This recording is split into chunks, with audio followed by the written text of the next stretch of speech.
जय हिंद दोस्तों, मैं हूं आपके साथ सुनील। नए वेरिएंट से बढ़ते खतरे को देखते हुए केंद्र सरकार ने राज्यों और केंद्र शासित प्रदेशों को सावधान किया है। केंद्र ने कहा कि वॉर रूम सक्रिय कर लें और सक्रिय कदम उठाएं और नाइट कर्फ्यू लगाने जैसे कदम उठाने पर भी विचार करें।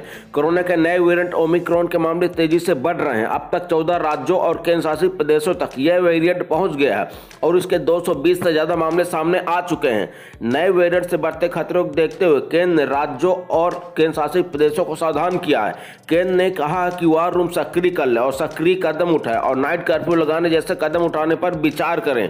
इसी बीच केंद्रीय स्वास्थ्य सचिव राजेश भूषण ने राज्यों और केंद्र शासित प्रदेशों को लिखे पत्र में ओमिक्रॉन के बढ़ते प्रसार को रोकने के लिए सख्त रणनीतिक उपाय करने को कहा है।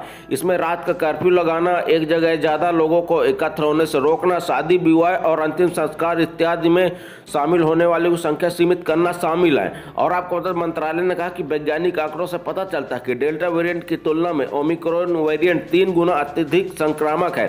इसलिए अत्यधिक सतर्कता बरतने की जरूरत है। कर्नाटक ने 30 दिसंबर से 2 जनवरी तक जैसे आयोजकों पर रोक लगा दी है। कई अन्य राज्यों ने भी इसी तरह के कदम उठाए। जैसे मुंबई में 31 दिसंबर तक नाइट कर्फ्यू लगा दिया गया और गुजरात में नाइट कर्फ्यू लगाने का भी ऐलान कर दिया गया और दिल्ली भी इसी बारे में विचार कर रहा है कि नाइट कर्फ्यू लगा दिया जाए।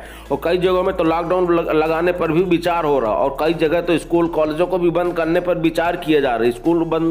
स्कूल कॉलेजों को बंद करने पर इसलिए विचार हो रहा है क्योंकि अभी बच्चों को कोई भी टीकाकरण नहीं हो, इसलिए बच्चों को ओमिक्रॉन से ज्यादा खतरा बताया जा रहा है। इसलिए केंद्र और राज्य सरकार कभी भी फैसला ले सकती है कि यानी राज्यों में खुले हुए स्कूलों को बंद करने का भी निर्णय लिया जा सकता है। तो आपकी क्या राय है, आप मुझे कमेंट में जरूर बताएं। धन्यवाद।